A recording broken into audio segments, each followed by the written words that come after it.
Dawn. God, you're awesome. It's Dawn, dude. That didn't you? I'm gonna sign it right now. Hold on. Drunk ass Dawn. All right, Dawn. You have to hold on, Dawn. I'm signing Cheers it right to now. Dawn. I'm signing it to drunk Cheers ass to the Dawn. freaking weekend and Dawn. Dawn, don't hang up, okay?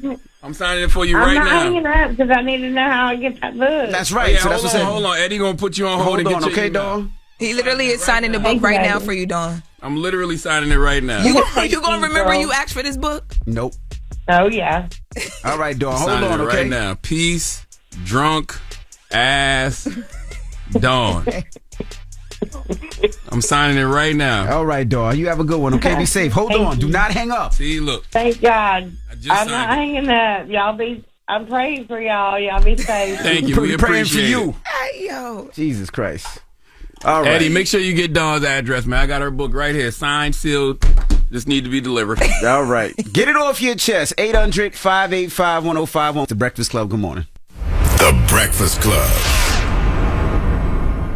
This is your time to get it off your chest.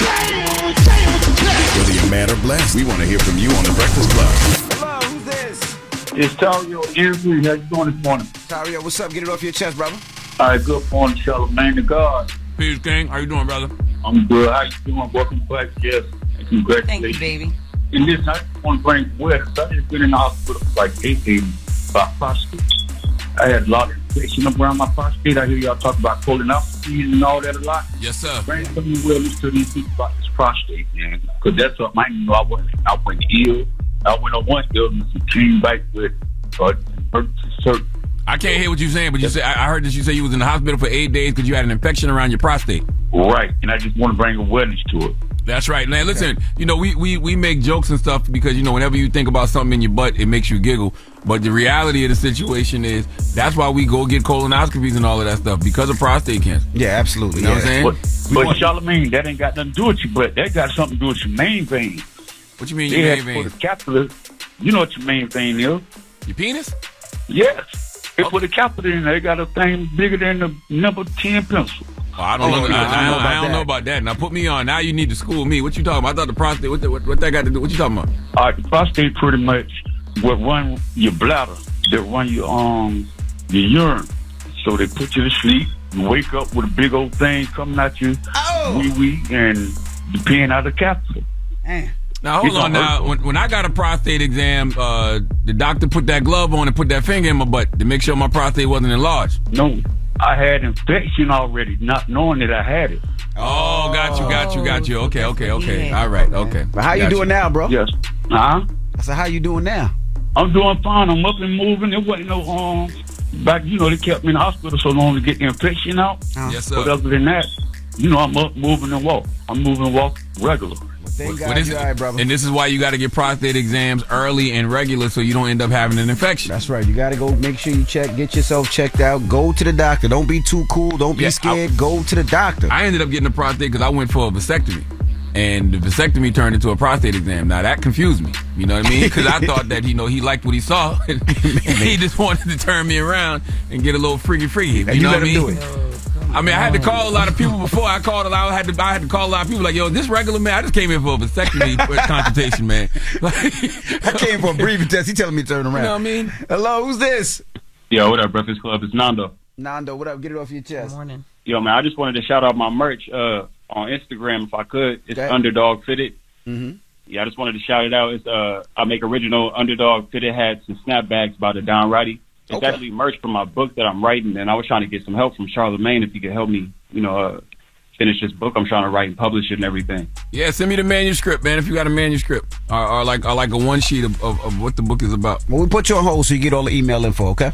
I got you. All right, brother. Get it off your chest. 800-585-1051. If you need to vent, hit us up now. It's The Breakfast Club. Good morning. The Breakfast Club. Morning, everybody. It's DJ NV, Jess Hilarious, Charlamagne the Guy. We are The Breakfast Club. Jess is on maternity leave, so Lauren LaRosa is filling in. And we got some special guests in the building. We have Tamela and David Mann. Welcome. What up, though? Thank you for having me. Good morning. Good morning. Now, just in case y'all wondering why I'm here, I walked in the door and she's, sit down. Yes, ma'am, I'm in your house. I'll sit down and do the interview. Because Miss Mann is here to promote her new album, Live, Breathe, Fight. But I mean, y'all been doing things together together forever. Like, Yes. do y'all even know life without each other? No, and I don't want to either. Look, we got married at 21, so we've been married 36 years. So that's a long time. No separations. I like to say that. There you go. We worked through it. Did y'all know as soon as y'all saw each other? Like, she did, because I was that kind of guy. No. Whatever. No, we did not. But we were just friends. Okay. We were just friends. It wasn't long after, though, that I knew, but I wouldn't let him know that I felt like that. Like he was the one. I felt like he was the one, but I was like, I don't know, because, David had a little play in him. Well, so when did you realize? When did I realize? It was really some months because we started singing together early. Mm-hmm. So it was some months, and David started protecting me, even like with the other guys, because I was the only girl in the group, us singing. Mm-hmm. And he would always like, y'all don't horseplay with her. We had a singing group, like, so y'all know, me, Kirk Franklin, and another guy, Daryl Blair. Mm-hmm. So Kirk Franklin and I have been friends for like 40-something years. Yeah, he was 15 when I met. School together. We met him. Yeah. So it just, but I just felt like if it works out, I said, I really like this dude, but I have to just wait and see. Watch his play ways. Yeah, and it did. His plays played away. She actually busted me one time with a couple other girls that I was with. I was just looking. I didn't bust you. You bust yourself. They threw me a surprise birthday party. Both girls? No, well, we were all just friends. You know how you invite people to, okay, we're gonna do this. They should have told me. We meeting at this house. We meeting at this house, but he brought somebody with him, so that we didn't know that he was gonna bring somebody, but it was just people that we all knew. I was doing a little much. I'm for real. That's why I wouldn't hook up with her, because she was my friend, and I knew once I started that was it. She wasn't going nowhere. Nope. Then once I said I do, I am, I will. All right. And here I am. So what do you tell young couples? Because you said something, you said, you've been together that long and never separation, right? Mm-hmm. Me and my wife, we've been married 23 years, been together 31. No separations, right? We worked through everything, good, bad, ugly, whatever. So what do you tell young couples? We took divorce off the table. And the thing is to sometimes you got to just separate, and for instance, in the house, to just gather your thoughts versus like throwing venom like at the heat of the moment. Sometimes you just have to back up, okay, let's take a minute and digest what's happening versus so you won't say I say piercing things. I've been saying that since the beginning, because you can say stuff when you're angry and you can't take them words back, because no matter if somebody say, I'm sorry and I forgive you, but in the back of your head, you still thinking. And you never try to resolve issues in the middle of a battle. Right. I mean, you just let it calm down a little bit. Period. Just cool it off a little bit. When you're trying to resolve stuff in the middle of war, it gets a little hard because, early on, like she say, I'm quick with my mouth, quick with my tongue, so I would just say piercing stuff, and I just started to see how, man, this is devastating this woman, it's crushing her. So, I just started building her up. What's the worst battle that you guys got into that you remember that it was just nasty and you was going at her neck, she was going at your neck? Okay, so like we talked. Which one you gonna say? Which one? The knock at the door. Yes. The knock at the door. Yes. Knock at the door. Who showed up at the door? Who showed up at the crib? Well, imagine this. Imagine she's at work, you at the house, and the constable knock on the door and say, hey, here you go, here are the papers. You've been served. You've been served. I say, served with what? Oh, you have a baby. I'm like, what? I got a new, And so she comes home and is like, hey, how your day been? I'm good. Now, this is how long y'all were married at this time? We were married 5 years by this time. Mm-hmm. So before I got married, one of them last little hits. Yeah. You get the last little hits. That little relapse always gets you. Yeah. And so imagine her coming home and say, hey, how's your day? Oh, my day was good. What you do today? Oh, I got us another baby. Oh, that's how you said it? No, I did not. I'm about to say, Jesus, you played too much. Did you get straight to it like that, or it took you some time to even come out? It took him some time to get it out. Yeah, okay. I rehearsed it because on the way home, okay, I'm going to tell her like this. So, you remember? Nah, I can't say it that way. So, the time, and I just tried to rehearse it. So finally I had to come and say, dear, I might have a child that I had. And the thing is he had two. He had two. He said from a previous argument. That's what he calls it. So but they, two different ladies. The best things that have happened. My two daughters. The best thing. So it's like I told him, I said, okay, now I accepted the one. Because I was there when she was born, because we was best friends. She was at the hospital. I went to the hospital when she was born. The whole 21 hours, y'all sit there. But as he came and said this to me about the other young lady, which I knew about the other young lady, and I knew that they had been intimate. I knew they had a thing going. But for how it was presented, it was rough for me to take. You know, I was like, I don't know, because the chick, God bless her, we're in a better place now. But then she was rough to deal with. Right. You had to put holy hands on her? I didn't put no holy hands on her. You know, I just had, we had words, but not even to, you know what, we talked about it, and David really pulled me. Well, sit down and we before talked. we got that, it got really bad because she was like, I can't deal with this. I'm out. And I shared with her, like, look, it's me and you against everything else. That's the breakdown he gave me. It's me and you against everything else, because I know that this is a hard situation to swallow. I know I put us in a bad situation. I tell my kids now, I say, look, I put y'all in a bad situation because now you got to go over to your mom's house for Christmas. Okay, I'm going to have Thanksgiving. I say, that's a hard place to put kids, and I say, I take full responsibility. I mean, my two old daughters, best thing ever happened. You see them now. I went to get the blood test. You know how you go in to do the test? And I was going to go in and do a test. And, you know, the first thing, man, that baby probably ain't mine. That baby ain't mine. So by now she's 5. And I walk in the place and I look down at this little face. I was like, Shane, we ain't got to take no blood. Her face is exactly like mine. But to me, she looked like him and she looked like her. So it's like she was a great mixture of the two.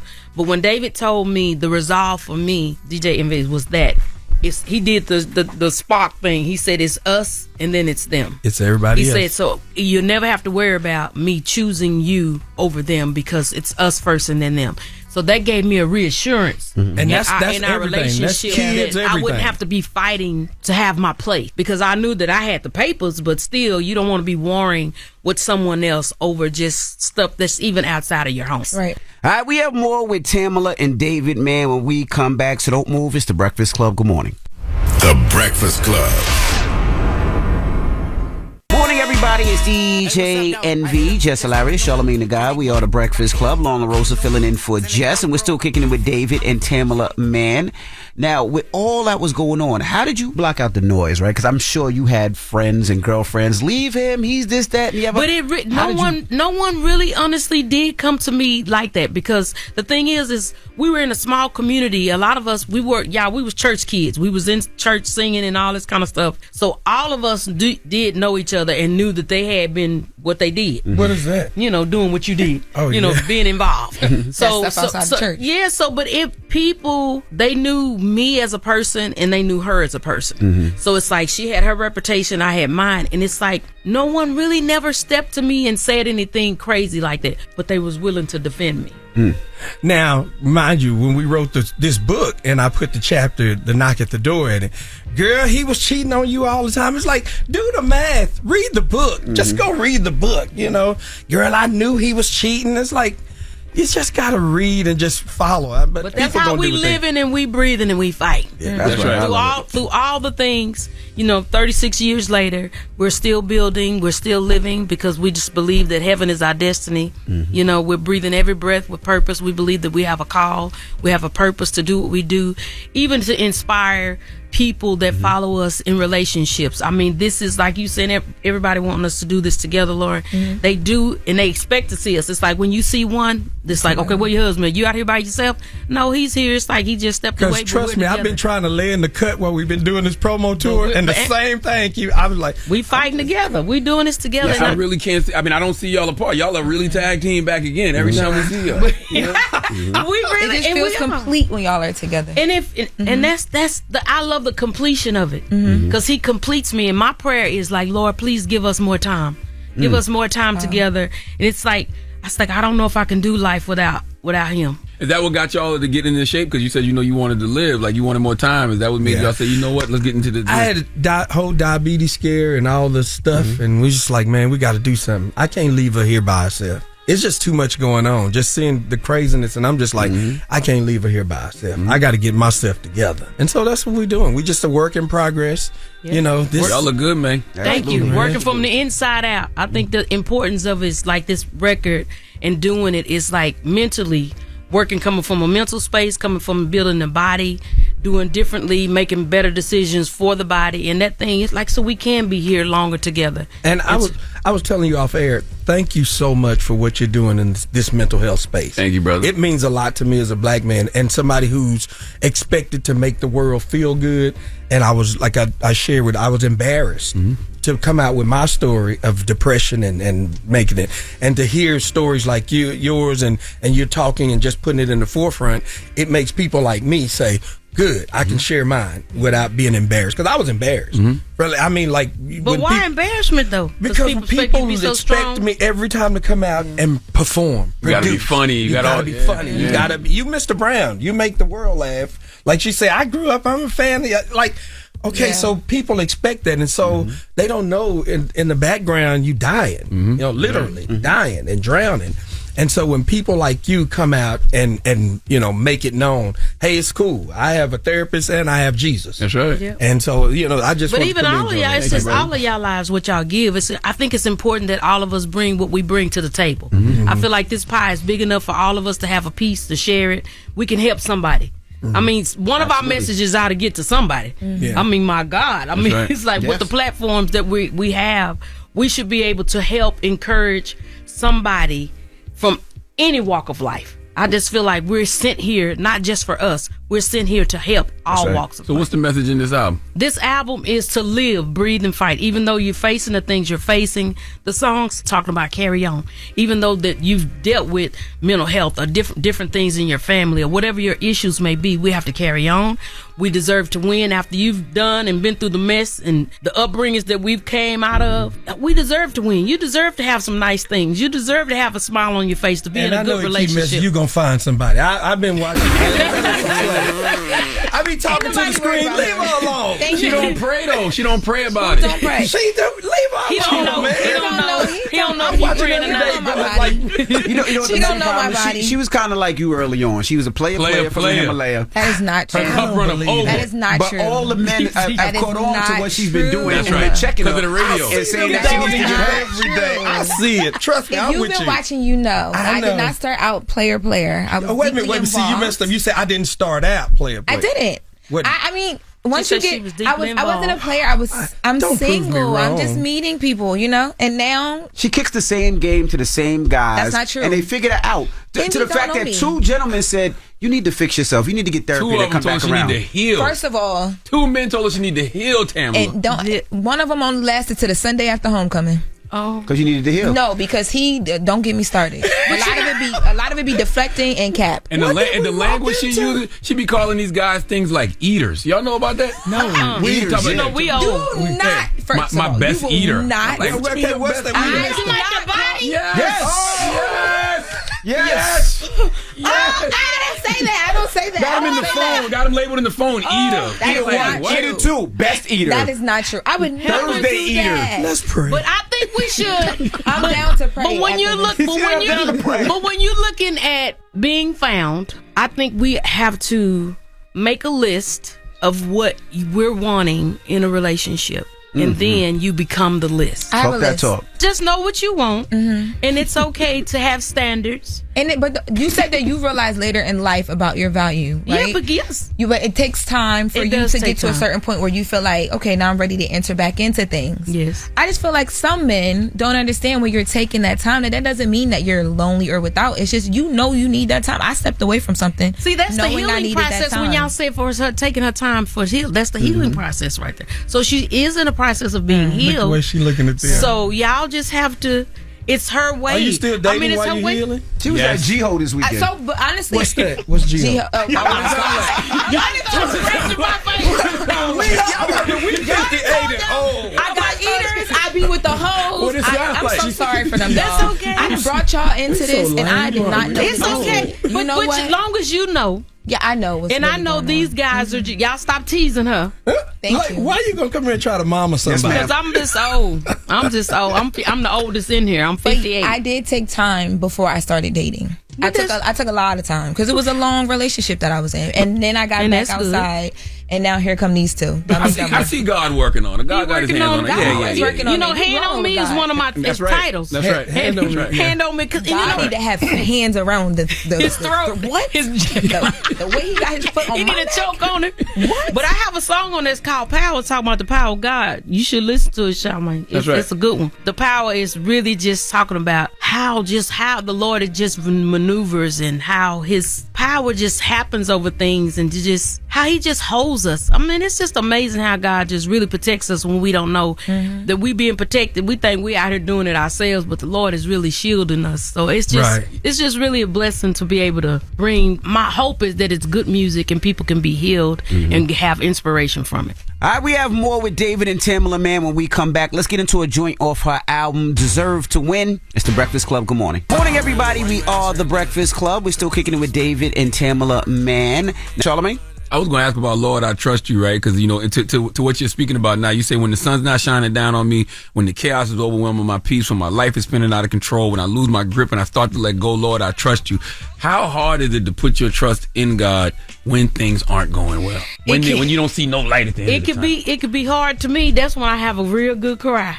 I get in my car a lot because my car, to me, it's like I can get away from everything and don't have to hear anything. It's like that, but in my closet. It's like a prayer closet and in my car. Because God, it's like I don't understand what's happening right now. This last year and a half of things and things coming to me, like I can't believe that I'm in this situation. I can't believe that I'm having to fight just to prove who I am. And I thought I was doing that, but it's like, okay, Lord, I trust you. I trust that you're going to handle it. And then that's when the song came for me, working for me, that the Lord just gave me a stamp of approval. You may not see me at work, but I'm working in your behalf, that he's working for me. Bless you. Thank you. So it's just, I just take comfort in knowing that he is my guide and he is my help. He's my present help in the time of storm. That even when I don't see and nobody else is around, he's there and I can go to him and I ain't got to worry about my business being in the street. That's why testimony is so important, though, right? Because I like to hear other people's stories and what they've been through and what they overcame. The overcoming of it. That's right. The overcoming. That was your last album, Overcomer. The Overcomer sure was Overcomer, and that's the thing is,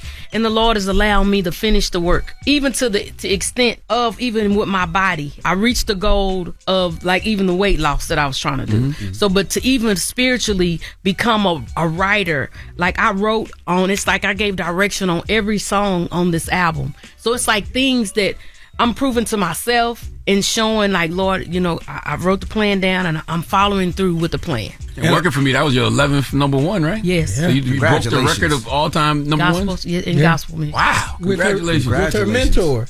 Her and Kurt. We're tied. Wow. Yeah, we're tied for number one. We're tied, but I mean, you don't see this stuff coming. You hope people gonna like the music and enjoy it, but it's like when it happened, I don't even look at the charts, y'all. They tell me. She never knows. Working for me, you lean into the country music. Yeah, so I know Kirk Franklin is known for dabbling different beats and sounds and stuff like that. Have you thought about like what, you know, it would be like for you to do other styles or bring in other styles like the R&B or like anything secular, but making it gospel, kind of how he does it? Well, I kind of have them ballads that's close to maybe R&B. I've had a little R&B, and we did do a love project, Us Against the World, that I did. Like I have a song that's called Feels. I sing a song that's called Feel Like. It's really a straight R&B song. We didn't push it, but I think it would have really did well. But I just didn't want people to think that I was trying to do R&B music. That I still want to stay in my genre because I feel like we all have a part to play. And really, she was afraid of what people were going to say. Worried about what people were going to say. I was very fearful, and it wasn't like I was fighting them, but I was dragging my feet. Right. It's like I feel like if I can hear whatever, I can sing whatever. You know, like when you say the country music, it's like I'm country. Y'all hear it in my just how I talk. But I know about the chickens and the hogs. You know, I was raised actually in the country. So it's like those things to me it's like I've been stretched. And a lot of times we only listen to people's single that they have out, but we really don't go listen to the body of work. Project, right. And even with the love project we did, she was afraid like of what people were going to think. I'm in the studio, I got my chest hairs out, I got my sunshade, I'm doing my best R&B. Oh, you was ready. What? I mean, let the lights down. Pull the lights down. I had my shades on. I was doing my ooh yeah, and she was like, I said, that is not how you sing. But then I realized she was afraid of what the church crowd was gonna, think of her. But once I thought about it, it's like I'm singing to the love of my life. I'm singing to him. I'm not singing for y'all per se. I mean, thank God for everybody, but I was singing to him, and the song is "You Make Me Feel Like I'm on Top of the World." And when it's the truth, he does. So it's like when you hear this song, it's like it just brings it all to life of like me talking straight to him. Or him, feeling like when he touched me, it's just how I feel he still give me goosebumps. How so I it's feel like, babe, don't do that. Don't do that right now. Because you're not. Don't do that right now. If I touch you, don't do that right now. But what's wrong with that though? Y'all married. Why can't two married people have that? It's true, but it's just the society that we live in. Yeah. It's like how people. We can be judgmental. We could be the most loving, but we also can be the most judgmental when it comes to Christian people. I don't understand that about Christianity. I'm not gonna lie. Thou shalt not judge. One of the first things they teach is the most judgmental people. And I love being on this side, but I don't know why we're like that. I have no idea. But it does have to be a separation, though, y'all. It's just I wouldn't come and look for you to do certain things, just like you probably wouldn't expect for me to do certain things. And it's not judgmental. It's just like what you've represented. You just like with your parents. It's like sometimes even like our kids like to talk about sex. They don't want us to talk about sex, but we have sex. We have sex. So it's like, but it's just like we make love. People don't want to hear certain things from certain people. Yeah. So it's not. I don't think all of it is. Right. I would say judging. It's just almost the old saying, what would Jesus do? Could you see him just pull back on one? Yes. Get out of here. He wouldn't. Smoke some weed? Yeah, get out of here. A burning bush. Absolutely. No, the burning bush was to bring a message. Did you say that? To save someone from being sacrificed. His father created marijuana. The burning bush was not for him smoking. No, the bush was being burnt to show as a sacrifice. So let me ask you a question, Miss It Mann. ain't sacrificing the bush that I'm talking about. No, they not. No, they cooking greens. God creates everything for a purpose. God created marijuana. He did, but it wasn't for us to be like joyous. It was for private healing. Now I do believe there is some medical purpose. It's healing. It's for healing. Y'all don't think Jesus got high? I don't. I'm gonna push you out the seat. Why you think all them people thought he was walking on water? You know I don't cuss, but nigga, nah. He turned the water into wine, so that's the alcohol. Cuss, but I and do then he turned the fish into bread. He multiplied it for everybody. That's the munchies. That's the munchies. Man, I don't know, man. That is the munchies. I see why you always on him. Come on, Lauren, get this. I'm with you. This is your time. You know what I'm doing? I'm allowing him to jump off the cliff on his own, and we just gonna watch him go down. Jesus know my heart. He working on me still. Don't try to bring God on in here double time now. Now you see it double. You were just smoking with God. Now you in the him double. Yeah, all right. I told you he gonna fall off that cliff by himself. Ain't I? Won't he do it? Won't he do it? He's working for us tonight. Man, we appreciate you. You know, we have to pray before we leave. Charlamagne definitely needs it. We all need it. Father God, we thank you for this day. We thank you for this opportunity to be before your people. We ask you just bless us, Lord God. Bring inspiration, understanding to all of us, God, in every area that we need, and touch those that are having problems for us in their minds, Lord God, to just bring and lift every weight off of us, oh God. We just give you glory for this opportunity. Thank you for the Breakfast Club. Thank you for what they bring for our people. And we give you glory for everything that you do. In Jesus' name, amen. Amen. Always a pleasure, man. Thank you so much. Thank y'all. Pick up the album out right now. Live, breathe, and fight. And remember, keep living, keep breathing, keep fighting. Y'all. God did not smoke the burning bush. He did not. Right. That's not it. It was for a sacrifice. Come on, get out of there. It's the Breakfast Club. Get out of there. It's the Breakfast Club. Good morning. The Breakfast Club. DJ MV, Angela Yee, Charlamagne the God. We are the Breakfast Club. We got a special guest in the building. Never met her before. She's an actress. She's an author. She's a mom. Ladies and gentlemen, she's Gia. a wife. And my wife. Yes, Gia. Hello. Welcome. Gia what? That's just one name? She's like Madonna, Beyonce, like just Madonna, one name? Beyonce, Okay. How nervous are you, sir? Seriously. I know he's been acting real weird all morning. I'm fine. Well, you know what? No. You guys have a book out, Real Life, Real Love, Life Lessons on Joy, Pain, and the Magic That Holds Us Together. And I've been dying to ask you this question, Gia, in person in this room. How do you feel about Charlamagne and Envy flirting with each other every day? It kind of turns me on. What? We didn't expect that answer. Now I'm nervous. What the hell? I have that effect on people. Okay. Explain. No, I mean, I think it's a little strange, but I'm amused by it. It's just brotherly love. Yes, That's all. I'm amused by it. Does anything go too far ever? Or? No, it's all in good fun and entertainment. That's all it is. I don't mind it. So you didn't mind when he gave me the ass? First of all, context, please. Or context. Everybody doesn't watch the show every day. Context, please. Okay. Wait, can you guys soundbite that? When he gave me a mold of his ass. That's right. And it wasn't my ass. It was a mold of a ass. Yes. I thought it was a mold of your actual. No, my ain't that fat. No. And then what about when they touch each other and stuff? That's never happened. No, we don't touch each other. Stop it. You just I've making stuff never up. seen them touch That each hasn't other. happened. No. You want to tell me something I need to know? Oh no, they like rub up, brush against each other if they're walking out the door. That's not Sometimes true. they go We in. threaten to rub up against each other. We don't ever do it. They go in the revolving door together. That happened one time by accident. Well, explain that. Now I need answers. It was stupid. I don't even know how that happened. It was really stupid. It was really dumb. That had to be very intentional. No, it wasn't. I don't even know how it happened. One is in, We was in and then one makes his way in. revolving door together, walking around. It was so stupid and dumb. You don't just fall. All we into did a was revolving giggle door because it was so together. stupid. We just had to giggle our way through But it. you guys, you just added insult to injury. You're sitting there in the one slot giggling together. They shuffle right through together. Oh, man. All right, well, whatever, Anyway, guys. back to the matter at hand. I don't lie. Real life, real love. What is that magic that holds y'all together, you think? How would you describe it?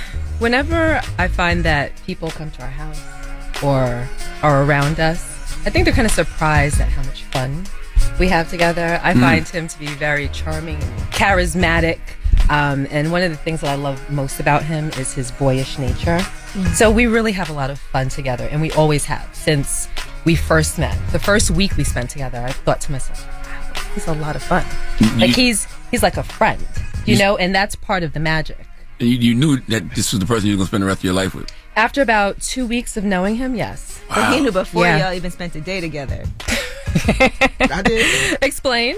Before we even spent a day together? Well, when I first seen you, I wrote in the book that I thought you were beautiful and amazing. And the first time I saw you, you were actually running track. And for people that don't know, track. She used Explain to track. That's a good one. I like that. It was a skimpy outfit, and Gia had big double D's, and I would basically stalk her outside and just watch her run track and watch her breast bobble. I don't like that word. Don't say stalk. He wasn't stalking her. Yeah, but that's actually what he was doing. A young man. It was actually stalking, and I would see him. Sitting with his friends in this bright blue Con Edison van. Because that's what his parents bought him to transfer his DJ equipment from Sweet 16 to Sweet 16. That's what he was DJing at the time. I just had a Con Edison van. And It was cheap back then. And I would see it parked behind the fence. And I'm thinking to myself, like, yo, why is this van there every day at track practice? Is the power out every day? Yo, that is crazy. Yes. It was bright blue. He wasn't low. He was not low. And he was just sitting in the van doing And then one day he emerged. Actually, babe, do you remember one day he emerged from the van and approached me and kicked it? And I was like, oh, so you're that weirdo. That's in the van. But y'all were both kids. Yes. She was 15, I was 16. We went to the same high school. So. So, Envy, you say that you knew that she was going to be your wife like right away. You think it was before y'all even spoke? No, when you we were spoke, just stalking her? When we actually spoke, and I found out how beautiful she was inside and outside, and how smart she was, and caring, and she was just that. She was the one. She was the most beautiful thing I ever seen in my life, and the most precious thing. So I was like, this is going to be my wife. I want people to get the book, but I do want to explain, how do you keep reinventing the relationship when you start that young? Now Envy's 50 something, you're much, much younger, but how do you keep reinvent, how do you keep reinventing? And I think that's part of the magic. We don't have to try. We don't intentionally, we do a lot of things intentionally and deliberately, but we don't intentionally reimagine the relationship and act on that. The only thing that I would say that we're good about is keeping it sexy and making sure that part of our relationship doesn't get too monotonous and doesn't get stale. So we have a lot of fun in that space, but we don't have to think like, God, how am I gonna stop being bored of you? Or how am I going to get to a point where you don't annoy me anymore? He legitimately does not annoy me. I look forward to his phone calls every day. And we probably speak on the phone about maybe 8 or 9, 10 times a day because he's away a lot, you know? So he calls me on his way to the Breakfast Club. He calls me on his way home from the Breakfast Club. He calls me if something happens. He calls me incessantly. And I'm never like, oh, you again. I'm like, oh, him again. You know, it's just that feeling that I've always had, that no matter what ups or downs we were going through, that never left me. Now, he told us a story about the cowboy outfit that he wears. He told you about that? Yeah. Wait. Yeah, the cowboy outfit in college? With the assless chaps. No assless chaps. They were! Yeah, you told us about Hold that. Wait, Rashawn, did you actually tell them about did. that? Like What on did I air tell or in ya? private? I forgot I told y'all about that. He did. Because if it was in private, this is a whole double cross. Yeah, right he now. told us he dressed up as a cowboy and he had the... Why are you looking at me like that? I remember that day. Okay. 'Cause I remember that day because after he told the story, he goes. He did. And I was like, what? He did. When we were in college, we went through a stage where we were doing like a lot of Role playing. Yeah. And one night I dared him to be a cowboy. So we went and got the cowboy outfit. Wow. He had like the big brown hat. And then he had like the little holsters and everything. And babe, do you remember I took pictures? Where are those? Are they in the book? He, about maybe 3 years after, he made me physically burn them on the grill. Wow. He put them on the grill and told me I had to light it. Yeah, they don't exist Don't you anymore. wish you still had that? No. But y'all talk about role play in the book. You say he likes to put on the Rock Nation paper plane hat. And he goes, what's my name? And he wants you to say Jigga? I didn't contribute to that chapter. Okay. No, that wasn't my work. No, I didn't do that. Okay. So wait, they really... So he wasn't lying. They were assless chaps. Yeah. He had it was a whole thing. I just pulled a U on you, Gia. He did not tell us that. Damn it, to hell, see? Get my book and you will learn a slew of tactics, Women tricks, are and so techniques good at that. We act on like how we to know get what you something. want out of life. Okay. It was a holster, by the way. They were holsters. Yeah, it was a holster. What were some other dress up things you guys All right. It was more so me dressing up, and he was just like the recipient of that. That was a one little, and that's why it was a dare, because it was kind of supposed to be a joke, but he never really dressed up. Did One you time really I was a burn the nurse and pictures? he was a doctor. Okay. That was once. Huh? Did you really burn the pictures? I really did. Really? In front of him. Mhm. Wow. You didn't have I'd copies? have kept those just Put in it- case. I would've. On- Put those in the I have safe. the negatives. See, I Okay, wasn't going to share okay. that. But in Okay, case anything okay. ever goes left in our There relationship, is no I have that. I will ruin his entire reputation. I will never be able to work again. It might cross him over to a new audience. Goodness gracious. All right, we got more with my wife, Gia Casey. When we come back, we're talking our new book that's out right now, Real Life, Real Love. So don't go anywhere. It's The Breakfast Club. Good morning. Morning, everybody. It's DJ Envy, Angela Yee, Charlamagne the Guy. We are The Breakfast Club. We got a special guest still in the building, my wife, Gia Casey. We're talking about our new book, Real Life, Real Love, Life Lessons on Joy, Pain, and the Magic That Holds Us Together. You could pick it up today, or you can get it on Audible, on Kindle, or wherever you get your books. Yee. How was it for both of you writing this book together?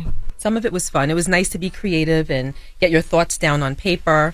It was work, but a lot of it was difficult. I'm a very open person. Rashawn, I think, had a difficult time because he had to relive a lot of the negative things that transpired in our relationship. And he can tend to be surface in some respects, where you ask him a question, he gives you an answer. I'm a lot more of an in-depth person. You know, I think critically about things. And when we would go over these chapters that he's assigned to write, I would ask him questions like, okay, you can't just answer it with a yes or a no or a simple blanket. Like, one question would mean 10 more questions to really get to the meat. And, you know, I had to keep reiterating, we're writing this book so that people have something tangible, a reference point for them to make changes in their lives if necessary, or to recognize that the person that you're with needs to make changes in their lives. And it was a journey. It was a journey, but I think it was difficult. Yeah, no, for me it was difficult. I had to relive a lot of the F-boy-ish I put you through. And you forget about a lot of it because you don't have to relive it. But then when you start No, reliving, you forget about a lot of it. You ain't forget. I ain't forget nothing. Well, I think as men, that's the point, though, right? Because it's like we don't realize how much we do hurt our women when we do Is those that things. true, though? Yeah, I think so. I don't think we realize how deep that. That sounds like pain an goes. okie doke to me. No, I don't think we until you actually sit down and have those, uncomfortable conversations. You don't realize how much you If infected your woman. wife cheated on you and told you that she would have no idea how much that it stood to hurt you. Would that make sense to you? Probably not, but I mean, men don't make sense. You believe that? You believe that you're born inherently with like a deficit. Not a deficit, but I just don't think common sense. I don't think we're thinking about it. You know what I mean? Like that's the sad part. It's selfish. And that's what keeps you from doing it in the future. You know what I mean? Because you do not want to hurt the woman that you love. And it's so crazy because I saw that with my pops. Like I saw the pain that caused my mom with his infidelity. So in my mind, I was like, damn, I'm about to make the same mistake. Mm-hmm. So I think it is difficult when you got to relive it because you don't want to talk about it because you don't want to trigger you. You know, some people feel... I don't get triggered, though. Damn. What? No, that scared me just now. I'm about to call security. No, once I got to a point, and it was a process. Once I got to a point where I accepted that it was my job to move on because I decided to forgive him, and because he had done all of the work and then some to regain my trust, to earn grace from me. I got to a point where I no longer wanted to punish, and I didn't have that inherent need to see him suffer. Mm-hmm. Because when you hurt, and you say it all the time, hurt people. Mm-hmm. When you're hurt, you want not just people, you want the person that hurt you to hurt. Mm-hmm. And anytime that I felt any type of way, I made sure that he felt some type of way. So once I learned how to forgive, and that was a process because I wasn't necessarily a forgiving person. Mm-hmm. Before, everything was very black and white to me, not very much gray. But once I learned and I understood that that's what was expected from me of God, I had to commit to that and do my best to live up to what forgiveness meant. And that's what set me free. Because when you forgive, you don't forgive to ease the burden from the other person. You forgive to ease the burden from you. That's real. What was the work you guys did together? Like, you had to work on forgiveness. Mm-hmm. And when you said, okay, I'm going to, have to move on from this. But what was the work that he did that let you know, okay, he's serious and, I can finally just say, I'm not getting triggered anymore. I'm going to let this go. One of the first things was I realized that he understood the impact of what had happened, what he did. He understood it. Mm-hmm. He didn't just accept it and was accountable for it, but he actually understood. He would do things that a lot of men wouldn't do. He would sit there through those 8-hour conversations locked in a room. He answered every question that I had. And I had a lot of questions. And he answered them all truthfully. Mm-hmm. And, when you ask somebody a question, and you can tell by their answer because, the answers weren't pretty. Right. They weren't things that I would have wanted to hear. He went through all of the sufferation, as I call it, and he did it until. Because a lot of guys, when they mess up, and a lot of them have told me, I have friends and that have gone through it, it's like, listen, I did it. I apologize. I said I was never going to do it again. I mean that ish. Right. But it's like every day I'm being punished. I'm being reminded. It's like, let it go. I apologize. Like, what more do you want from me? Blood? He never took that approach with me. Mm-hmm. It was the until you are good, until you are healed. If I have to be a punching bag, I will be that. If I have to be a doormat, I will be that. I will do anything that it makes to survive this because I cannot be without you. And he proved it every single day. It was as though, and he was like this before, but it was even more so during this time. It was as though he communicated to me that the only thing that he wanted was to make me happy. And that's pretty much how he lives his life. He lives his life every day, waking up thinking like, damn, how can I make Gia's life easier today? Mm-hmm. How can I make Gia happier today? But to answer your question, it was the until, it was the indefinite, and it was the willingness to do any and everything to earn what he lost back. And was there ever a question in your mind? I know there was a point when you thought, no matter what I do, she's never going to take me back. Was there ever a time when you were like... You cry, I'm going to come over there and hug you. I'm just letting you know. You better hold them tears. I'm going to hug the shit out of you from the back if you cry in front of your wife. And then flex your pelvis. But yes, to answer your question, yes. Catch that little feel. At that point, I just, I didn't know what was going to happen, but I was like, I have to be honest to at least get my friend back. you know? Word. And at that point, I didn't know what Gia was going to do. I thought it was a rap, but I was like, I still wanted my friend. I still wanted somebody I can talk to. You know, I still wanted a relationship with her that we can bounce things. Like this, she's all I knew since I was 16. So I still wanted my friend back. And she's Jamaican. That could have been forever beef. That could have been forever. But you know, it's interesting that you didn't kick him out of the house. You were still polite to him. You still wanted to maintain a co-parenting friendship. I feel like that hurts more when you're like, we're not having sex and I might end up with somebody else one day, but you know, we're cool. That hurts more, I think, sometimes than just completely like being nasty to somebody and cutting them off. Yes. Well, when I found out divorce was imminent, it was never a question. I was raised by a very strong mother who taught me that if a man ever disrespects you to that degree, then you walk. So it didn't matter how much I loved Rashawn and how much I would have missed him. And it didn't matter if I cried every night. It did not matter one iota how I felt. The only thing that was important to me was that I operated with my head and not my heart, and that I did what I always said that I was going to do. So when I found out, when it was confirmed for me, and you can read the book and see the entire... Yeah, we want you to go get the book. The entire story. But when he confirmed it, we were in a parking lot. And when I drove away from that parking lot, it was a few days before Christmas, and his mother was at the house helping me decorate because we were hosting that year. But I walked into the house and I told her, I said, Christmas is canceled. And she said, what do you mean Christmas is canceled? And I said, well, I just found out that Rashawn cheated on me and we're getting a divorce. So there's not going to be any Christmas this year. At least I'm not hosting. Yo, it's wild that people actually cancel Christmas. I thought that was just a figure of speech. No. If this happened, we canceling Christmas. I canceled Christmas. You canceled Christmas. Yes. Cancel Christmas. Well, in the sense of us hosting, I wasn't going to cancel it for our children, but you know, we didn't have to decorate for 30 people to come over. And my lovely mother-in-law, hi mama, she defended her beautiful son with everything that she could because... And bitches lying. Pretty much. Yeah. And when she said something to that effect, I said, but for the fact that he just told me that it was true. And he came home maybe 20 or 30 minutes later, and it was a whole thing, right? But I was adamant that we were getting a divorce. I contacted an attorney, paid an attorney. It was decided.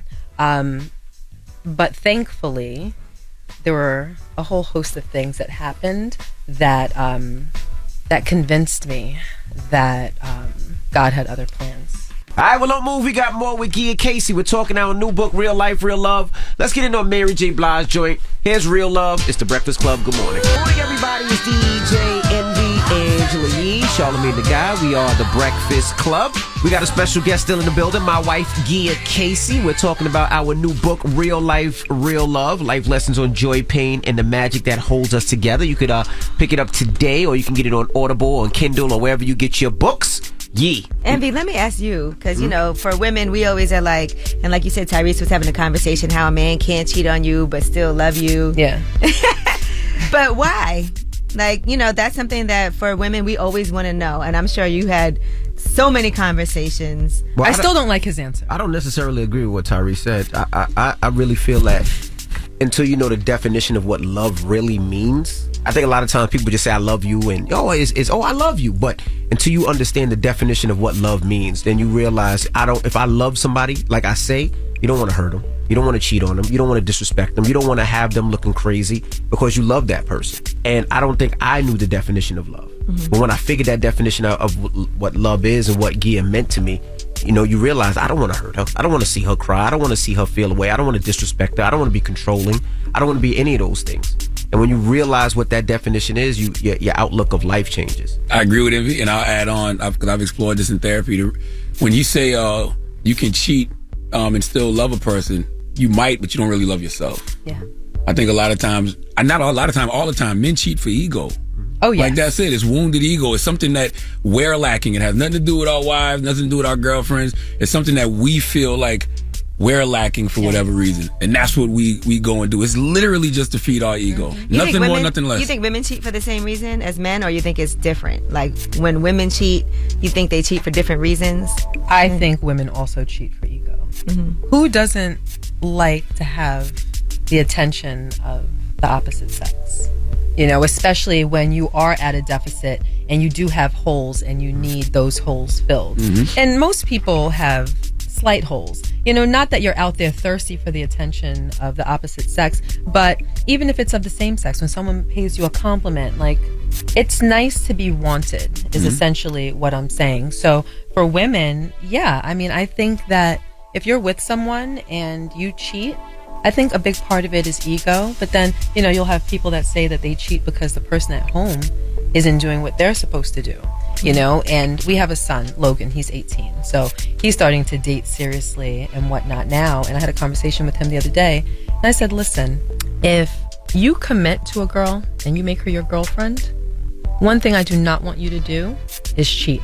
Do not come to me and tell me that you guys broke up because you cheated on her, because I've raised you better than that.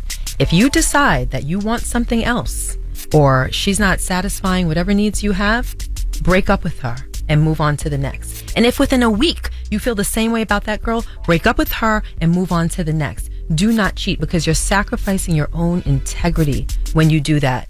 And that's pretty much a sign of really not loving yourself. When you love yourself, you want to be self-actualized. You want to be your best self. Right. You want to reach your highest potential. You want to be a good person. And you owe that to yourself. You don't necessarily owe it to the other person. You owe it to yourself to do those things. And that's what I'm trying to instill in him as my oldest male child, you know? One of the biggest things I think that came out of this was all the work that he did do on himself. And he was suicidal at a point. That's we know that, right? Yes. I don't think that was all because of what was going on with you. I think it was, like I said, it was other things that he was dealing with inside of him that probably got him to that point. Yes, we would have to ask him, because we've never had a conversation of it being about anything besides the threat of losing our relationship. I would say this. I would say, you know, I used to look at people who committed suicide as soft and sucker. Like, that's what society made you think. Until I got into that predicament where I felt like my life, everybody's life around me would be better if I wasn't here. And I couldn't shake it. And majority of it was losing my wife, losing my family, losing the thing that I knew and that I loved. And I really feel like I didn't want to be there. And I guess it was everything else that we said, like the insecurities that made me do it, the insecurities around me. And I just didn't know who I was as a person. Ooh, that's powerful. That's the biggest part. But I will say, during all of that, and all those conversations and all those late night talks and with praying, you feel like you realize who you are as a person. And once you figure that out, you figure out who you want to be, who you want to live like, and you don't care about anything else. You know, at one time I used to care what people thought. Now I don't care. As long as my wife and my family's happy, everything else is just white noise behind it. Just think about how much stronger you guys are as individuals, and your marriage is so much stronger after everything you've been through. Oh yeah, oh yeah, yeah. And he said something powerful too, because this business will have you living a lie, because we're characters, right? So we create these characters that kind of protect the Rashawn and protect the Leonard, and we go home and we one way, but then we out in the street being another way. But you can't do both. Eventually, that negative is going to catch up. Yeah. So that's why I think he was going through, like, not only just the threat of losing you, but just like, who am I? Was that hard for you? Having this dual personality almost? Yeah, absolutely, because I mean, like, nothing's better now than to not care what people think. You know, I would have to think freedom. Freedom. I would have to think about what I was saying on the radio and how it would affect me, how people would look at me. I would have to think about this or think about that instead of just being free and say, hey, it is what it is. Take it how you like it. If you like me, you like me. If you love me, you love me. If you hate me, you hate me. And once I got to that place, life became a whole lot better. See, a lot of gems in this book, you guys. I was thoroughly entertaining. Like I said, you look stressed. He does. Good. I feel like he's been nervous all morning before you got here. It's a triggering conversation. The book is out today. Go get it, man. Make sure you pick it up. Real life, real love. Get it today. Life lessons on joy, pain, and the magic that holds us together. That's right. Amazon, Barnes & Nobles, wherever you buy books, your local bookstores, please pick it up today. And when you do read it, or you read it, please, what we want you to do is we want you to tell us what you think about the book. Whether it's a 30-second video, tag it, and we want to repost it. Whether you love it, whether you hate it, we're going to repost all of them because we love to get you guys' feedback. Yeah, and I think that y'all going to help a lot of couples. And it's clear that y'all two are meant to be with each other. You know what I'm saying? one of my favorite chapters is called The New Deal, and it's pretty much about reparations that the offender has to make after offending their partner. And it's those things that will help to signal to your partner that you just may be worthy of forgiveness and being extended grace. So what are those reparations? The first thing people are going to say is, oh, that's why he does the 12 days of Christmas. You know, that's right. A lot of people do say that. We did that before. But you know what's funny? Yeah. And that's the funny thing. We've always done 12 days of Christmas. We just never made it public. And it's not the type of thing that at first I ever wanted to make public because it is grand. But I decided to start posting it because it's not about the material items that he gives me for Christmas. It's about the intention behind it. It's about the thought. You know, he starts shopping almost a year in advance for that. And every gift comes with something special. A little note, a little treasure hunt to find the gift, a prayer, a poem, something that is giving of his heart, not giving of his pocket. And that's why when you read the book and you hear y'all talk, that's why you understand why he got so upset at Jesus and Mero. That's correct. You know what I'm saying? Because y'all relationship is so much deeper than that. Of course, you know, because with their comment, it almost to me suggests as though there's nothing else worthy about him. That's right. That would signal me to stay, aside from what he has to offer financially. And it's a joke, right? But we all know that all jokes are rooted in some truth. And that's what I think their truth was, looking at it from an outsider. I wasn't some Jackie come lately and met somebody with money and was like, ooh, come up. We ground it out from day one. I was always there and supporting him and loving him. And if he failed and wound up being a secretary or anything, followed another path, I would still be there. Yeah, I think he'd been a proctologist. A proctologist? He does it on the side. Did that take? It took a beat to get that. I can't believe he's flirting with me with my wife. What are you talking about? I'm just suggesting other career options that you could have taken. I can't believe he's flirting with me with my wife here. This is like, you're disrespectful. Real life, real love. Thank you for having me, guys. That's right. Pick it up today, and it's the Breakfast Club. Good morning. No, you got to tell this guest I love you before you sign off. Yes. Dear Casey, thank you for joining us. I love you. I love you too. I love you way more than Charlamagne. It's the Breakfast Club. Good morning.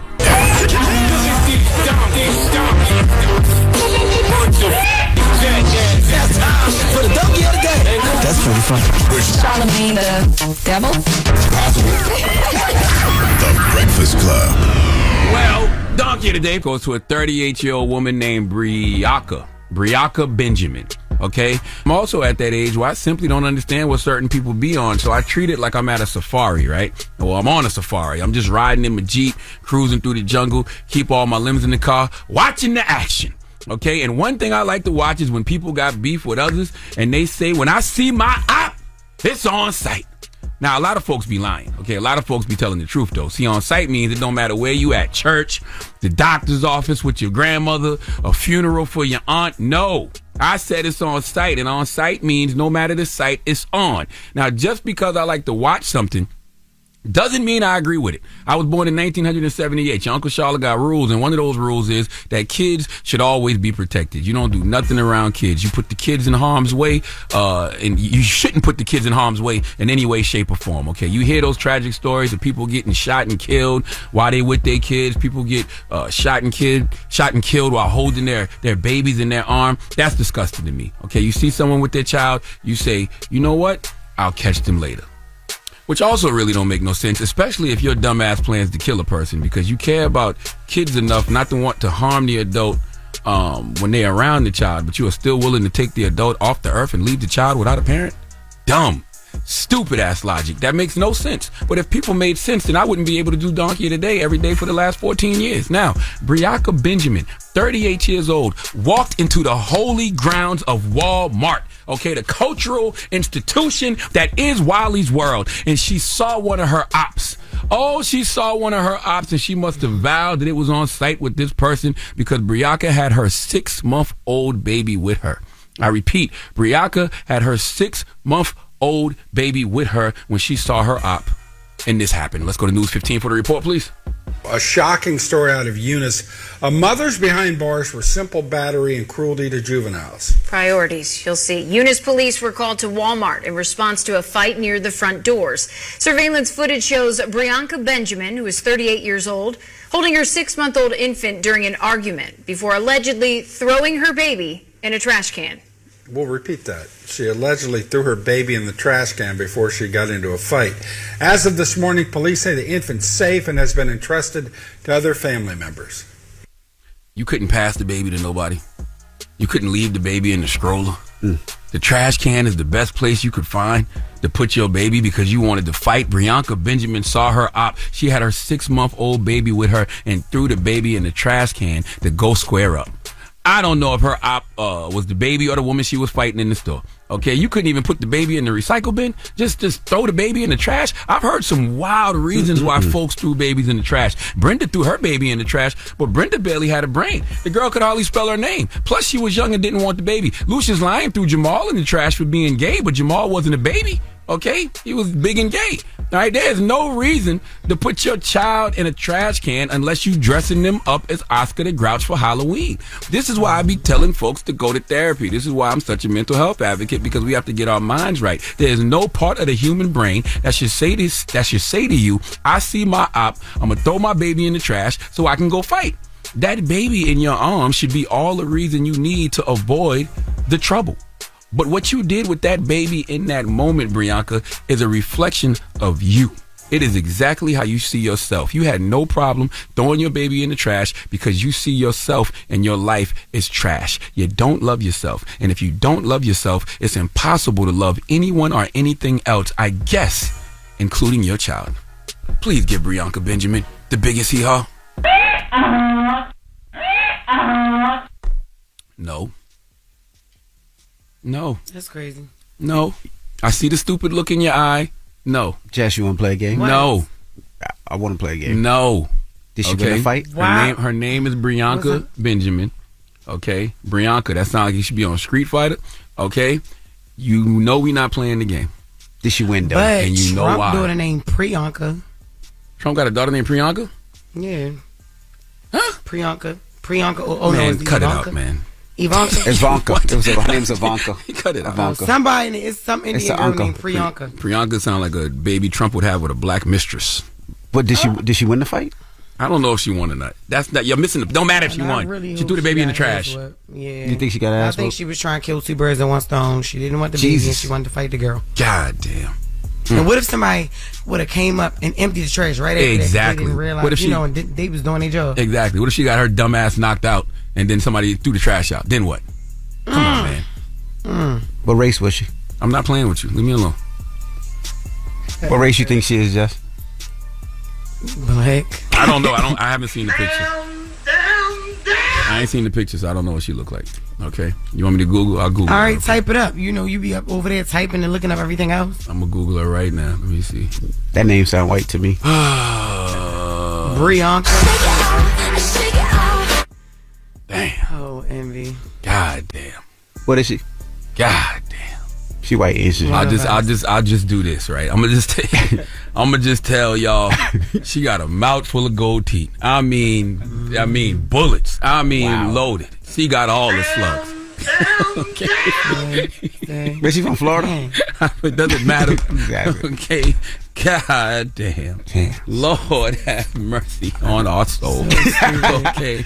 Jesus Christ. All right. Man. Well, thank you for that donkey. And she not black.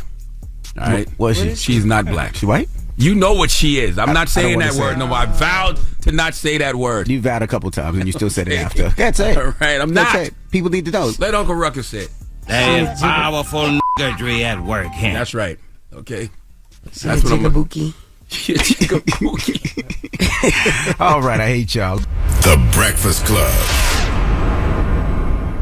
Everybody, it's DJ Envy, Jess Hilarious, Charlamagne the Guy. We are the Breakfast Club. We got a special guest in the building. Because today is National Co-Parenting Day. Yes. So we had to bring in a man who I feel like him and Jess have one of the best co-parenting relationships I've ever seen. That's right. Rome is here. Rome is here. What's up, Rome? I got him chuckle already, Rome, because of you.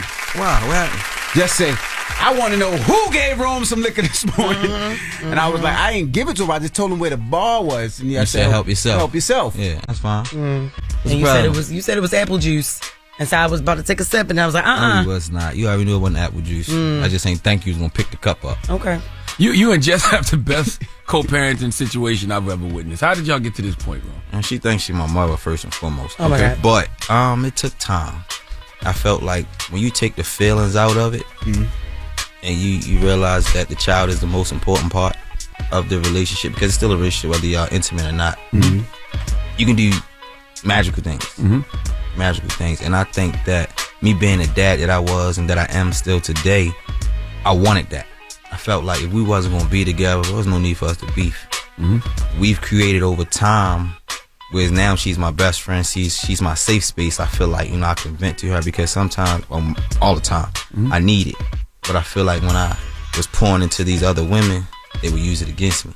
Whereas though now that she's pregnant, I don't really call her and say certain things, because I know she's going through certain things mentally now. So Jess has always been my safe space, though. So it's like she's always been the person that I go to. I call, give me advice. Some advice I don't take, but just to hear, her give it to me, just to know that she care. Because I don't really have nobody. How did y'all meet? How did you meet Jess, and how did y'all start dating back then? Like, where did you see it? When was like, oh, this is somebody I want to holler at? It's crazy because we grew up. Starting to smile. He's starting to smile. He going back. No, because when my mom was alive, my mom died when I was 10. When my mom was alive, we went to the same church. My mom died, my father really took me away from everybody. So now it's like, fast forward, I'm like 17. It's Facebook. And she came across my timeline. And I was like, oh, okay. So I did a ... and I put a basketball emoji. Well, you thought she was a WNBA player? No. Just shut up, man. Little junior varsity. No. He playing with you, but no, she bid on it too. Okay. I think I was like, I'm just coming to get my ball, coming to get what's mine, something like that. What the is this? And you was Why the like, basketball room? I need to know. I seen it somewhere. What, loving basketball? No, I seen somebody do that. Like, I don't know where I seen it. You gotta understand this. Put a basketball in the messages. This is 11 years, okay. 12 years ago. So I'm like, I don't know. I did it because I thought it was corny, but I thought it was, But it worked. It got our attention. What do you think, Jess, when you saw the basketball? I said, what the is this? Okay. I just typed that back, and he I was got our like, attention. he said, it was my ball. It's my ball, and I'm coming to get it, or something like that. I'm coming to get what's mine. And I was like, oh, okay, what's up? I already knew what that was given, what it was. It worked. You want to bounce it? Okay, what's up? But it worked. It worked. It worked. So y'all started work. talking. Where was y'all first date? What was your first, when you started first talking? To What was be your honest? Man, Jessica did a lot. I'm gonna say this: before a lot of these young guys became Jody, I was Jody. And our first date, big date, I'm gonna say it was Six Flags. Okay. Six doing Flags. it. All right. Not doing it big. But before that, we did a lot of other things. But after that, we did a lot. Like, she introduced me to a lot. Actually, we both was the same age, but she helped make me got me into becoming a man. Yeah. Becoming a man. And then, then boom. Now, Jess always says that you were overprotective, make sure she was good. Correct. But then she always said you can't fight. Oh my God. No, she never seen me fight. Oh. I never had to. Wrong. We fought. I got that from.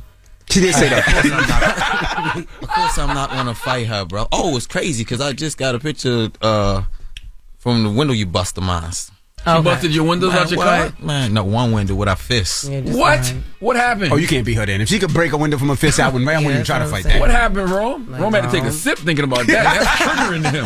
What happened? What happened? You want to know real story? Yeah, of course. Oh, God. All right, like Jessica pull up. Mind you, we ain't together. Jessica pulls up. I had a girl in the house, so my brother like come to the top of the steps like, no, just at the door. I'm like, all right, here I come. The nigga don't even wait for me to come. He let her in. He let her in. Oh boy. Mind you, I walked right past him and his friends with the girl. Jessica get in. Come down the steps. But what did I see when I walked down the steps, Jerome? You didn't see. So initially tries to facade this story. At Ashton, I had a portable rocking bassinet where I could put it in the trunk, send it to her. bring it back. Ashton was in a portable rocking joint. Me and the girl was on the bed. I had on basketball shorts. She had on her uniform pants. No. She gonna sit. She's been saying this Uniform forever. pants? Well, she was in the military? She was a CO. She was a CO. She was a CO. This is correctional Was she in the military? No, Great. she's a correctional officer. Okay. So like she's sitting, she facing me, but her legs is like, you know how that go. Jessica come downstairs, she gonna say, "Oh, we was naked. We was not naked. If we was no naked, pants, I'd have no been shorts, going. no It'd have been happening. I don't get naked and Was she and topless? sit up. Very No, much, she had a very shirt much. on. Okay. Oh my gosh, she's never gonna tell the Sweetie. truth. Anyway, she banged the girl. You beat up the girl? No, she didn't beat her up. She I banged just like her. popped her. And I picked her up and walked up the stairs and threw her outside. Rome, you could never lift me. No, Picked you up. never. No. Y'all see what I'm saying? She No. never wants to. She never wants to admit the truth. So hold on, the CO couldn't fight? No, I ain't. No, No, so I don't know it if was- she it was- could fight or not, but I I grabbed hit her. her one time, and then she I got up, no. and then she put on her uniform and went and left, went upstairs, Like, and this she is left. the truth. Is not. I promise you. I wish it was iPhones and you cameras. started fighting. That no. I didn't and then fight my you. son was not in no portable nothing. He was on the floor on a blanket, and the cat was looking at him like he wanted to eat him. Yes, She's a it was. bullface liar. So, Check this he had a out. little My cat basement in the has basement. cement under the carpet, so I would never lay I wouldn't even lay on the floor. Y'all been arguing about this for 11 years. For 11 years. Yes, because she never want to tell the lying. truth. She was drunk out of her mind, and I'm trying to figure out why her Well, hungry first of all, I was just getting off of work, getting off of work because I had a job you didn't. You was I a had a job. goddamn lie. You did not What? just get off work. You was fired at that time. So please. No, I got fired right after that. I was working at McDonald's. That's when I was stealing out the This is register ghetto love. So overnight. great. This is Yeah. so much ghetto love. I love And it. then if I was drinking, okay, I was drinking on the job, but I was at work. So, and then I came to get my son. And No, yeah. you did not come get your son because it was my weekend. So what I you was didn't just get him till Monday from daycare. Why was you coming? No, you was coming to be nosy. I didn't have to come to me. And No, you found what you was looking She for. had a passenger with her. If you coming to get my your son, cousin don't come Nicole. to do. Yep. She. Yeah, I and wanted I her don't to like go there Nicole with me. I either need somebody because to she go, but I should have wanted to told get your my ass son. go home. 11 years, you still don't like 11 years old, man. That's my dog. So my how did you dog, but I punch the don't like window? her. How did you break the window? Man, she hit that shit off with her hand. So you walked out, seen this car, and punched the No, window. I threw her ass out. You I shut never, the door. Jerome, walked. you're not that strong. You was not that strong. Yeah, Like man, you did not yeah, throw me I'm tell you how I threw you. nowhere. I had you, and there was steps. You Jazzy Jeff. Oh, Yeah, that right there. He yeah. could never ever, even Yeah. right now, could not do that. Oh, to So me. why you hit the God. window though? Why you hit the car? Because window? she knew that I would was hurt just me. really, really She knew that mad would hurt because me. he wouldn't give me my son. She's He a liar. wouldn't give me my son. You called the police on me. Going to try to say his I didn't stepmother call did the it. police. You called the police. I She never said called she the police No, on him? yes, Well, I didn't he call the did. He police. I sent don't know how me the police. to jail. Listen, You went to jail? I went to jail that night. Pause. Listen, hold on. I need That's in the everybody to Tyler hear Perry this. tube. I need everybody to hear this. Where I'm from, the jail is right there. Right around the corner. You can walk. It's So 2 when you minutes. called So they him, heard the commotion. They walked to us. I don't know how they came. He called the police on me, and then when the police came, I just sat in my car. I was mad. I was like, no, I came over here to get my son. Nicole did tell me, yo, come on, let's pull off. He's not giving you the baby. He's not giving you the baby. I was like, all right, cool. But I was mad, so I didn't pull off. Police paddy wagon pulled up and got out. And you was like, she right there, she right there. And she ain't even pulled off yet. Bro. You was And the so eyewitness. they walked How up. was I trying to get you? How did I try to get you locked up when I'm the same one called trying to bail you out with no money? I don't know why you ever thought you could bail somebody out with no money. Like I ain't sleep that night. You trying to get out? Check this You put her in jail to try to bail out? Listen, check this out. You ever went through a woman phone? Of course. Could you eat after that? Yes. You could? Well, I couldn't. I'm comparing that to when she went to jail. I couldn't eat. I couldn't sleep. You know, and You was sick. I get I it. was You was sick. sick. Yeah. I didn't want her in jail. Why the would I call the police? Yeah. All right, we got more with Rome.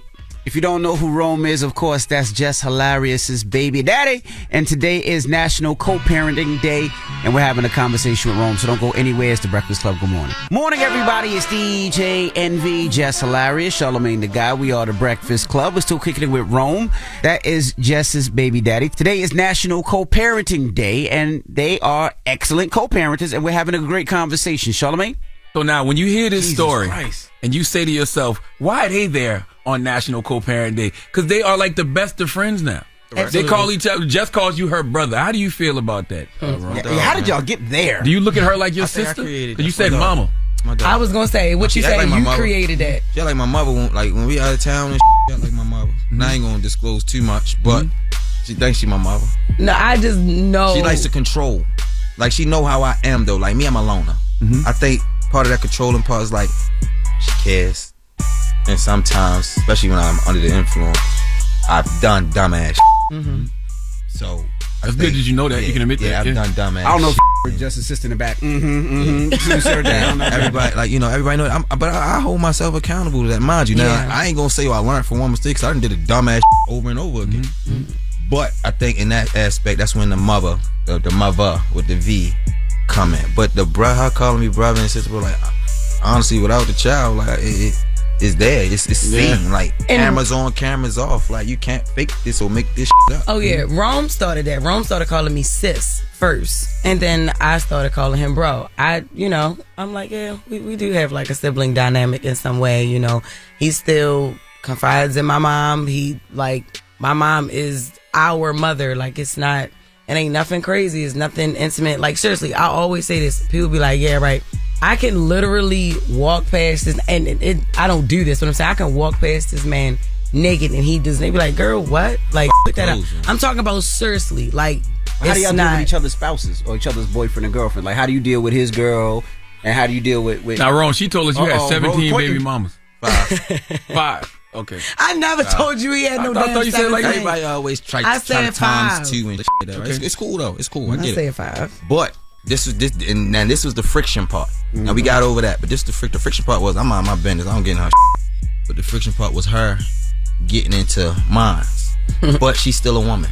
I'm still a man. Yeah. So women tend to do that, and this is not no shame to women. I don't mean no disrespect by saying it, but I think women tend to do that, especially a woman that care about you. What was she said that sometimes you make bad decisions, and she's there as your sister to make sure you good. Correct. Regardless if it's life, relationship, or whatever. Correct. She said that on there. With me personally, I never really I talk to her about certain things, but I never really like my family to get into no intimate situation. Yeah. Because guess what? Y'all can feel a way about this person however y'all want, whether it's negative or good. If I'm gonna deal with this person, I'm gonna deal with her. Like, the female can smack shit out me yesterday. I might get over it and them up. But it's like, that's how I was always able to distinguish the two. Like, when Jessica with her men, when she come to me, like, I ain't never pillow talking or sneak dissing or nothing. Like, I don't really care if it ain't nothing to have that I don't. If you put it in that sense. But when she come to me with a man, I tell her, ain't right. But both of y'all gotta care though, because you gonna want to know who around your son. She gonna want to know who around her son. I never did though. Yeah. I never. So in the beginning stage, don't have this my son. Right. I grew out of that. So now I trust my child mom enough to she won't bring no around my child. Right. So I don't say, don't have this around my. That's never been a problem. What has been a problem was envy me, except for my last dog. Yeah, my dog. That's my dog. Who's the dog? My dog, Chris. Chris. Okay, Chris. My dog. Yeah. It's my dog. I ain't gonna hold you. I think like, man, honestly, me and Jess, man, like, I think it's been times where a woman didn't like me and her situation. But guess what? Bye. Yeah, more so it'll be more so on his end because it's much more of them. But the thing is, like, I don't like because I even tell him when he doing wrong too, like, yo, don't treat her like that. This is not how you going to introduce me to her. Now I done got to know her, and whether she had a kid or not, most of the time is the ones that have the kids, but it's like, yo, you gotta do right or just be single. Like, don't keep hurting women in the process of trying to find what you're looking for. I mean, I know that's all a part of dating, but when you have kids, it's different, Right. And then he'd be like, that's why I don't like you to be getting into it, and then I don't like, he attracts a lot of toxic women too, like abusive relationships where women will put their hands on him. I'm like, what? Yeah, all right, but he's like, nah, but I might be f***ing with her tomorrow. What? She just blacked your eye. What are you talking about? You know what I'm saying? Like, no, we're not doing that. But Claire, I never had a black eye.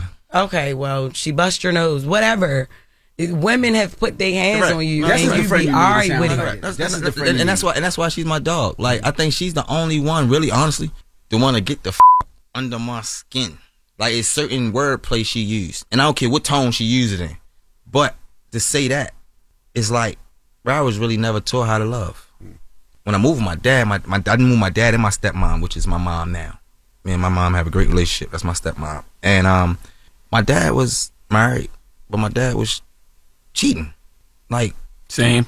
Like, my dad was cheating, bro. My dad showing me that, bro. Like, I'm thinking cool. So like, even when I started dealing with women and stuff like that, multiple women and all that, my dad was like, yeah, son, Absolutely. And I'm thinking it's cool.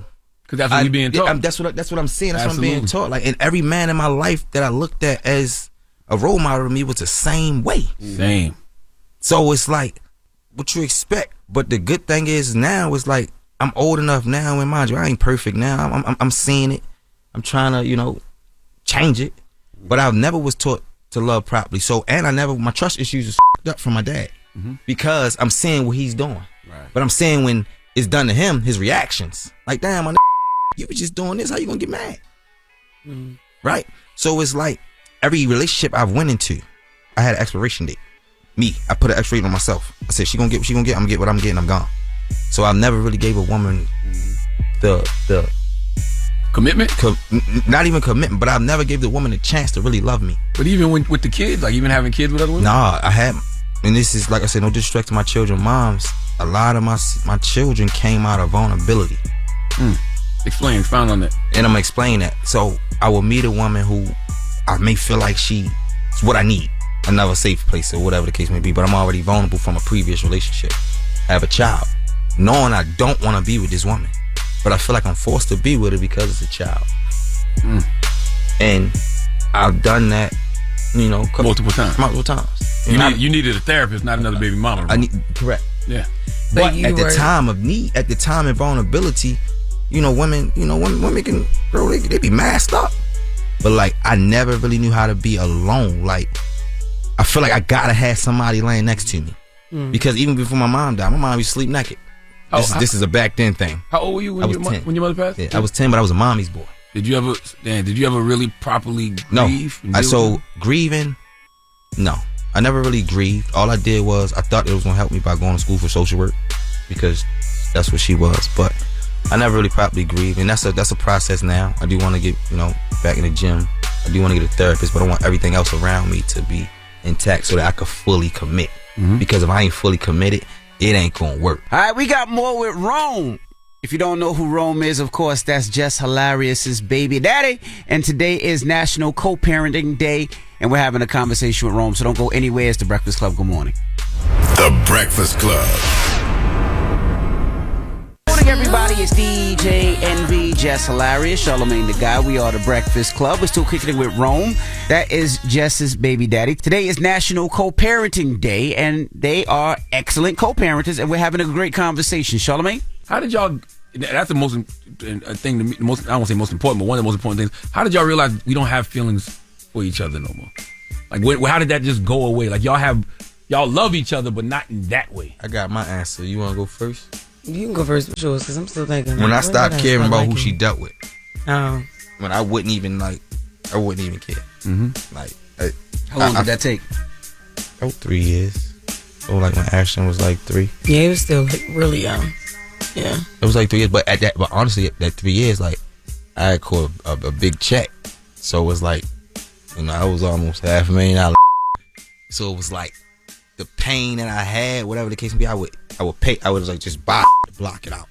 But other than that, like, you ain't try to stun on her a little bit though? No, I never stunted. No, I never. Yeah. No, I'm waiting for that. I never intentionally stunted on her.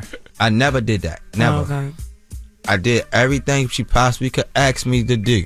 If she said on a one of these shows something about a BGE bill, and I'm gonna address that. I never wanted to. That was on our show. That was on Co-Parenting and Breakfast. I'm gonna address that now. What's the bill? That's an electric bill, right? So I'm gonna explain it. Her lights got cut off. You got a $500,000 check, and you. But listen, it wasn't right then and there. Okay, but it's over time because mind you, because mind you, a lot of my place she helped me get a lot on the back end. But in a time like I helped her, whatever the case, I didn't know she was moving with a man. I didn't move with a man. Well, she moved the man in with her. Yeah, after. Yeah, all right, okay. After. So he had you in the dark too? No. This was before I met him. I don't get in her business, so I don't know that he not there. So boom, here's my logic, and I'm gonna say what I'm gonna say to her after I explain it. My logic was, all right, man is in the house. Boom, BGE get cut off. So she like, well, Rome. I'm like, well, I'll take my son with me, but that wasn't me talking. That was the girlfriend I had talking. Oh shit! You didn't tell me that. I never told you that because as a woman, you ain't trying to hear that, and as a man, and you being me, I don't want to hear that. So I didn't want to tell you that because I'd have felt less of a man. Unball your fist, Jess. So yeah. But now I understand them. If somebody else is smacking the cheeks, you pay that bill. So the girlfriend was y'all like, living in that house. So the girlfriend was like, don't talk about no house. So listen. Now go ahead. So the girlfriend was like, I took a certain amount of money out the bank. I did. She was with me. She like, why are you giving it to Jessica? I'm like, cause she need it. And she like, oh, I never that's said why I'm here because of your money. I never said the reason. Wow. I never said the reason. Yeah. I never said the reason though. She was like, what exactly do she need? Because I know you ain't giving her she don't need a bag or nothing like that. I'm like, no, it's something else. She like, well, don't she got a living with her? And mind you, I'm drinking at the time. You thinking the same thing. I'm like, you wasn't even thinking that till she said it. I wasn't thinking that, but I'm drinking. And I'm like, you know what? You're right. Why you ain't ask Jess though? Crazy. Why you didn't pick up the phone and say, Jess, what's up with you? Because I was a young, emotional boy. Who had just ran into a bunch of money and a bunch of bitches with that. No, I'm hurt. I'm a hurt young man, got a lot of money. Everybody done f***ed me over. I got some money. I'm doing the one day. I'll make myself happy. Yeah. And that's how I went broke. Everybody except me. Except you her. Over. You feel me? Except her. So that was what I was like. And granted, right now on today, I'm gonna say I truly, sincerely apologize for not taking care of you the way I should have. And I'm gonna take my glasses off because for a long time that shit hurt me. And it's like I never ever especially you, I never ever meant to do that to you. And it's like now that's why I work so hard today and just try to even just give you something. But in due time, that shit come back. I done made that shit back, went broke again, made it back, went broke again. But my biggest downfall, the common denominator, was alcohol and women. Them two problems never allowed me to really reach my full potential. Because even when I seen it a couple years ago, you seen it, 2019, when I was single, when I moved back by myself, I ran that up. Flourish. But it be women holding me back, and man. Ran into somebody. So I'm sorry that I didn't do what I was supposed to do. And a lot of my that wasn't your job, that wasn't your dog. I felt that was my duty. But because I had certain people in my ear that I thought had their best interests in me, but when that bag ran out, they left. Yeah. I'm sorry. And I'm not a sorry person. I apologize. Okay. I appreciate that. But listen, I was talking to a nigga. He moved in months after. You think I was gonna move into a doghouse? You think I wanted to see how I was living? No. And when you say, I asked you like, yo, can you just get my my lights on? I'll pay you back. That's when I was scamming and doing all that shit. That shit got slow too. So I'm like, all right. You was like, no, I'd take my son. Nobody taking my kid. Not even his father. Like as long as Ash wasn't scared of the dark, we was good. You know what I'm saying? Like I still had candles. We was playing, we was doing all that. We would stay outside. That turned you up a notch. Until it got dark, and then we would go in the house. And he ain't never asked me why the lights ain't coming on. It don't matter. So as long as he was good, I was good. I just wanted to be able to call your baby. You know what I'm saying? And just be like, yo, get my lights back on for me. And you should have. Yeah. But guess what? That made you a demon. And when I say demon, I say it in the best way. That turned you up. And I got to teach my kids, especially my oldest boy, my 11-year-old, bro, like, I don't want you to have to go through something bad to learn a lesson. Right. I don't think everybody should have to go through something bad to learn a lesson. Right. But in your case, I feel like, that put that battery in your back. And no, when that battery came in your back, you ain't treat me no way. Nope. It took still a minute for us to create that bond. Yeah. But y'all have it now, and I think y'all both should give each other some grace because y'all was dumb young. Correct. Yeah, correct. Real young. And I always was a hurt young man, so. Right. But I love this story because it shows the foundation and how y'all are now. Yeah. And how y'all treat each other now. You know, I don't know you, but the way she talks about you on the radio and like you said, she is a mother. She protects you. She holds you down. I just love to see it. Yeah. No, sometimes I be telling her to stop talking about Rome like that. He always did. But it's like, why you be talking about Rome? But I get it. She don't mean no harm by it. No, she don't. Like I said, man, like I wish a lot of other people would take from us. Yeah. And that's why this gotta be on TV. That's why y'all writing the book. That. Book coming, everything coming. Book coming. Yes. Everything coming, there man. you What do you have think the most important thing, because I want y'all to save a lot of this, but what's the most important thing it takes to co-parent? If y'all just leave it on that, because it's National Co-Parenting Day. Yo, I started off, communication. Like a lot of people be scared to hurt each other's feelings, and a lot of people be afraid to have uncomfortable conversations, whether it's about kids, unhashed differences, Yeah. whatever. Like one day, me and Rome just literally met up and we just talked about everything that he felt like I did him wrong in certain situations, and then he felt like I will always try, because he says I'm controlling a lot, and I do take that. You know what I'm saying? I own that. I do. Like I was trying to control how he parents sometimes, like how he would raise Ash and all of that type of stuff. We just put everything on the table and just was like, all right, you're moving forward, because it's really about Ash. Right. And that's really like when we, after that, it was like no looking back. It's like, all right, whatever. Cool. Piece of cake. I'm sure it's a discussion that'll continue on, not even just amongst, Jess and Rome, but just amongst anybody out there. That's right. Dealing with co-parenting issues. But I think Rome is talking to a lot of different issues that a lot of us men go through. You know what I mean? So I'm happy that you was vulnerable this morning, Rome. Right. That's right. You know what I mean? Right. Well, there you have And it. their book is coming soon via Black Privilege Publishing. Love you, y'all. Simon & Schuster. Yeah, love you more, sis. All right. Well, it's Rome. Yes. It's the Breakfast Club. Good morning. Yes, it's the world's most dangerous morning show, The Breakfast Club. Charlamagne the God here. I just want to tell all of y'all Happy New Year, man. And may this new year, all your dreams turn into reality. And may all your efforts turn into great achievements, man. Salute. See y'all in a week. Breakfast Club, bitches! Y'all finished or y'all done?